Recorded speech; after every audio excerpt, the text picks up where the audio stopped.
오늘 본문은 30장부터 시작된 소망의 메시지와 연결됩니다. 이제 북이스라엘보다 약 140여 년 후에 멸망을 당한 남유다는 이제 북이스라엘이 아수르에게 멸망당한 이후에 어떻게 되는지 굉장히 똑똑히 지켜봤을 것입니다. 북이스라엘은 아수르에 의해서 철저하게 해체되었습니다. 아수르 제국 자체가 이제 통치하는 나라에 대한 통치 방법은 어떠한 반역을 막기 위해서 그 나라의 모든 것을 철저히 해체시키되 민족을 혼합시키고 그리고 다른 지역으로 이주시키는 정책을 사용했기 때문에 북이스라엘은 민족적인 정체성이 깨어졌을 뿐만 아니라 종교적인 정체성도 철저하게 파괴되었습니다. 이 모든 것을 보았던 남유다에게 있어서 이제 바벨론에게 위협당하는 상황 속에서 그 마음 한쪽에 크게 바로 북이스라엘과 같이 되는 그런 두려움들이 있었습니다. 이런 두려움과 함께 남유다 백성들은 이런 두려움을 지우기 위해서 종교적인 민족주의 가운데 빠져서 하나님께서는 이 성전과 그리고 성궤가 있는 그리고 예루살렘을 결코 멸망시키지 않을 것이라는 그런 낙관주의 가운데 있었습니다. 그런 두려움을 잊게 해주는 거짓 선지자들의 메시지 또한 이것을 부추겼기 때문에 아마도 그 메시지는 그 사람들의 마음에 마취제와 같은 역할을 했을 것입니다. 그러나 예레미야는 유다의 죄를 고발했습니다. 그리고 그들의 심판을 말했습니다. 그리고 이제 이 심판이 임박한 가장 어두운 상황 속에서 30장부터 33장까지의 소망의 말씀을 정리하여 전한 것으로 보입니다. 유다의 궁극적인 회복은 이제 하나님이 이스라엘과 맺은 언약의 신실함과 사랑에 근거한 그런 희망이었습니다. 이건 굉장히 중요합니다. 그것이 31장 1절이 잘 드러나거든요. 내가 이스라엘 모든 족속의 하나님이 되고 그들은 내 백성이 되리라. 이 표현, 이것은 항상 언약적인 회복을 말할 때 사용하는 말씀입니다. 근데 이 내용이 30장 22절에도 있습니다. 너희는 내 백성이 되겠고 나는 너희들의 하나님이 되리라. 그리고 이것은 31장 33절 어제 우리가 말씀 가운데 살펴보았던 본문 성령님을 약속하시면서 부드러움 사람들 안에 새 언약을 맺으시겠다는 그 약속 안에도 있어요. 그 말씀 이제 33절을 보면 그러나 그날 후에 내가 이스라엘 집과 맺을 언약은 이러하니 곧 내가 나의 법을 그들의 속에 두며 그들의 마음에 기록하여 나는 그들의 하나님이 되고 그들은 내 백성이 될 것이라. 여호와의 말씀이라. 그렇죠? 언약과 관련이 있는 표현입니다. 이렇게 보면 30장 22절은 이제 오늘 본문인 30장 1절로부터 주어진 소망의 말씀의 결론이고요. 그리고 그 결론이 오늘 본문 31장의 서론이 되는 거예요. 그래서 여기서 하나님이 반복해서 강조하는 메시지는 분명합니다. 이런 강조예요. 너희가 이제 심판을 당해 바벨론의 포로가 될 것이지만 나는 너희를 포기하지 않을 것이다. 연단과 징계의 시간은 매우 고통스럽고 힘든 시간이 될 것이지만 내가 너희를 사랑하지 않는다거나 너희를 버리는 것은 결코 아니다. 너희가 약속을 깨뜨려 심판을 통과하지만 나는 내 약속을 지킬 것이다. 나는 내 하나님이 되고 너는 내 백성이 될 것이다. 너희들이 나를 떠났어도 나는 너희를 버리지 않는다. 지금 이 약속은 그런 은혜로운 약속인 것입니다. 하나님은 이제 진행될 연단의 과정에 앞서 그리고 그 과정 중에서 그들에게 계속 상기시키고 원하는 말씀을 이제 2절 이하로 계속 말하고 있습니다. 하나님이 이제 애적 조상들이 출애굽 광야에서 받았던 그 은혜를 상기시켜주므로 하나님의 개입이 결코 끊어지거나 실패하지 않을 거라는 걸 알려주는 거예요. 신실하게 그 백성을 인도할 거라고. 쉽게 말해 과거에 애굽이라는 거대한 제국에서 그 백성을 400년 동안 살게 하고 나서 다시 그 백성을 건져내었잖아요. 애굽이라는 강력한 손에서 건져낸 것처럼 이제 너희가 바벨론 땅에게 끌려가겠지만 너희들이 결코 거기에서 사라지는 게 아니라 다시 너희를 그곳에서 구원하여 내가 낼 것이다 라고 말씀하고 있습니다. 그래서 이스라엘 백성은 끊임없이 과거를 기억하는 것이죠. 그걸 상기시킴으로 현재의 고난을 살게 하는 것입니다. 동일해요. 우리 또한도 인생의 연단과 그리고 고난의 터널을 지날 때 우리는 너무나 두렵고 힘든 과정입니다. 하지만 끊임없이 과거를 기억하는 것입니다.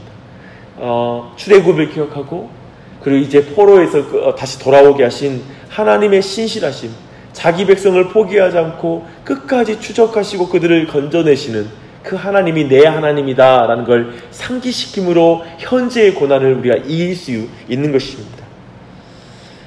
물론 이제 계속 이어지는 말씀은 이제 비록 북이스라엘 사람들은 다시 돌아오지는 못했지만 이제 전체 이스라엘을 대표하는 유다 백성들은 다시 돌아와서 옛 땅에 땅에 포도원을 심고 포도를 심고 그 과실도 먹게 될 것이라고 4절로 6절 말씀하고 있습니다. 이스라엘의 남은 자를 향한 하나님의 사랑은 이제 이스라엘의 아비요 에브라임이 하나님의 장저가 된 것을 기초합니다. 여기에서도 에브라임은 사실 북이스라엘의 지파이고 장자 지파이거든요. 근데 에브라임은 이스라엘의 남은 자들 그리고 돌아올 유다 백성들을 대표하는 것으로서 또한 사용됩니다. 흩어진 양떼를 모으신 하나님은 이제 그 백성들의 심령이 물된 동산과 같이 하고 근심이 없게 하겠다라고 말씀하십니다. 그들을 남녀노소 구분 없이 즐거워할 것이고 하나님께서는 은혜로 당신의 백성들을 만족하게 해주실 거라고 13절로 14절까지 말하고 있습니다. 다시 한번 확인합니다. 굉장히 은혜로운 말씀이죠. 근데 지금 이 희망의 메시지는 유다에게 있어 멸망을 앞둔 가장 어두운 시기에 주어진 것입니다. 그렇게 어쩌면 이 메시지는 믿음이 없는 자에게는 허무맹랑한 말처럼 들릴 것이고 그러나 신자에게는 넘치는 위로의 약속입니다. 그래서 듣는 것만으로도 너무나 감격이 되는 말씀이죠. 하물며 듣는 것으로도 그러한데 실제로 이 일을 경험하게 될 때 얼마나 놀라운 은혜가 되겠습니까? 그런데요, 이 위로와 놀라움을 생각할 때 단순히 사물의 밝은 면만을 봐라, 너희들이 어려운 일 당해도 긍정적으로 살아, 또 이런 식으로 또 말하는 것도 아니죠. 다 잘 될 거야 라는 식으로 그냥 희미한 명령도 아니고 낙관주의적인 긍정주의적인 희망이 아닙니다.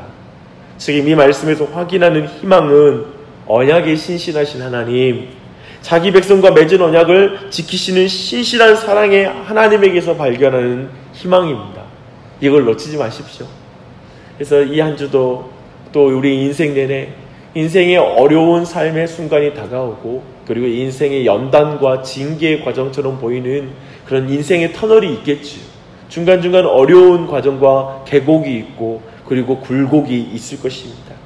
그럴 때마다 항상 기억할 것은 하나님, 자신의 백성과 맺으신 언약에 신실하신 하나님, 그분이 나의 희망이다, 소망이다 라는 사실입니다.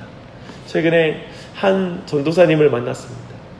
그 전도사님과 대화를 나누는데 인생이 참 어려웠고 그리고 특별히 함께 사역했던 목회자들이 되게 어려운 분들이 많이 있었던 거예요. 근데 늘 감사함과 거기서 뭔가의 교훈을 얻는 태도를 가지고 있더라고요.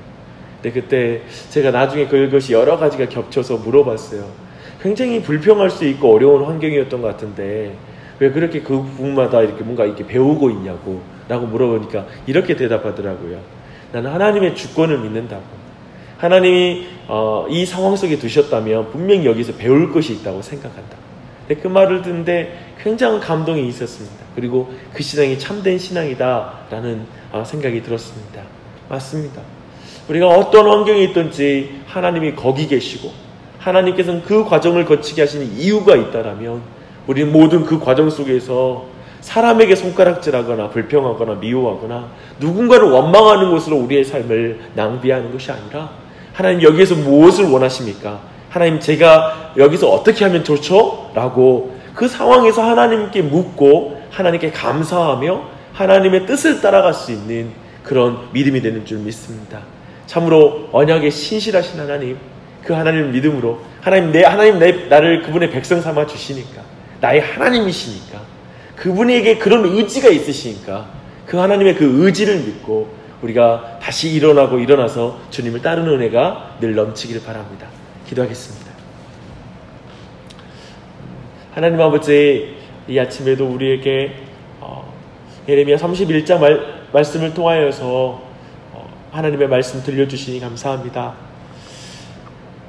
내가 이스라엘 모든 종족의 하나님이 되고 그들은 내 백성이 되리라. 하나님은 이 말씀을 하나님과 약속을 깨뜨린 사람, 그리고 근본적으로 마음에 죄가 각인된 사람들에게 향하여서 이 말씀을 주심에 감사합니다.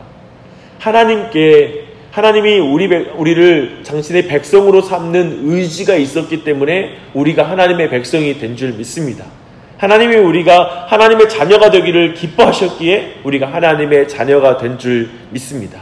우리가 하나님을 선택한 것이 아니라 하나님 우리를 선택해 주셔서 이 자리에 있는 줄 믿습니다. 우리 안에 하나님께 감사하게 해주시고 하나님을 온전히 찬양할 수 있도록 은혜 베풀어 주시옵소서.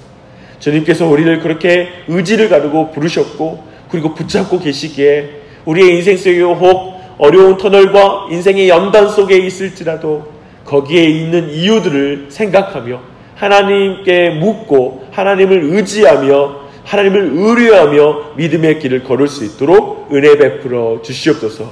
우리의 마음에 새겨진 하나님의 말씀을 믿습니다. 주님, 우리가 성령의 충만함 가운데 주의 말씀을 행하며 주님을 쫓아 행할 수 있도록 은혜 베풀어 주시옵소서.